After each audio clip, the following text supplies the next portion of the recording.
Callum Stewart agus Hickey Bogoan sin ag tuairt máscan aintach de cheol na Halaban agus ceol na Britannia doin. A Callum agus a Hickey to fáilte romh, you're very welcome. How would you describe your music, Callum? Hickey and I both have strong roots in traditional music, of course. Myself from the north of Scotland and Hickey from Brittany. So that plays a big part in our music.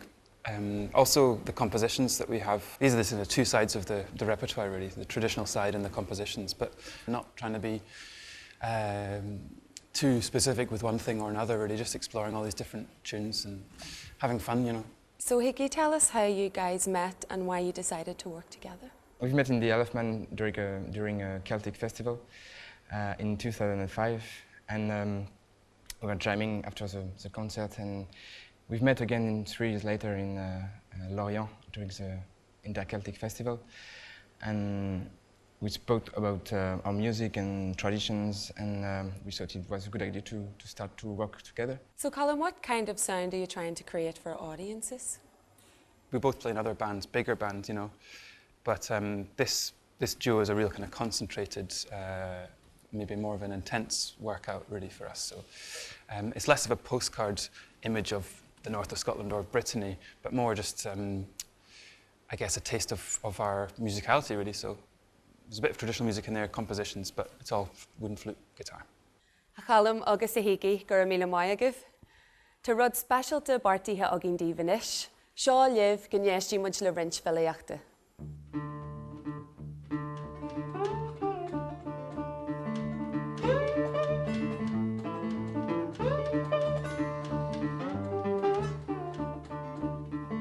Nobody's fault but mine. Nobody's fault but mine.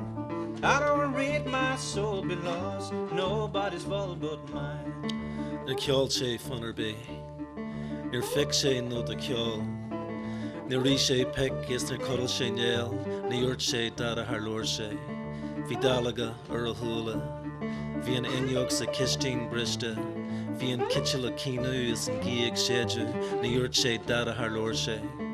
Mama, she taught me how to read. Mama, she taught me how to read.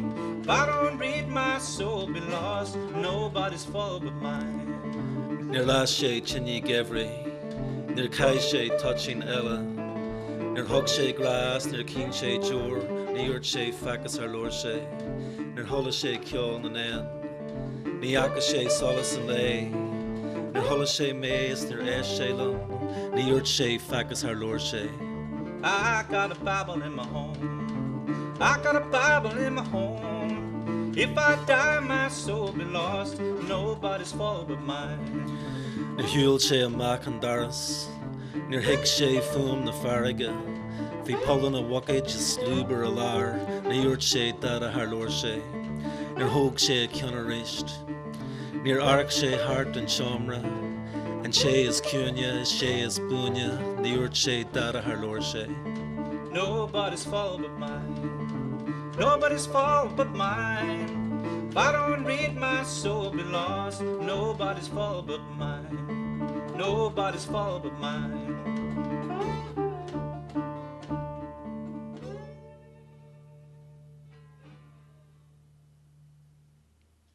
An fille firstjack in sin, Garage McLaughlin, ag ahir sigan dún mori, agus Mark Braidner an guitar a honlachan. Hallamwood port a Weeping Willow níbalú his a chláir, agus tá a hilú le hacwahu ar bwal. Ac ar dús, seo fiddler an grúpa a count ar na rudi as far leis, fwy héal an cheoltortha.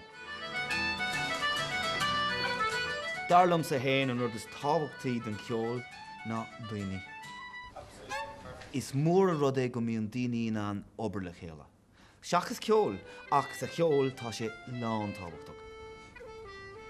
Banan tú an sult héis lá díon, obair díon na dhéanamh agus gur rinne tú rud a cint. Agus gur rinne tú rud a cint le daoine eile.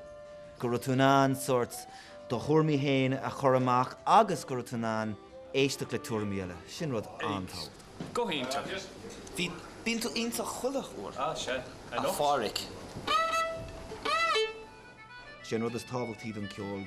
Cuoiníonn duine tusa mar duine deas. Gur tú éasca ebrú agus déile le. Sin in rud.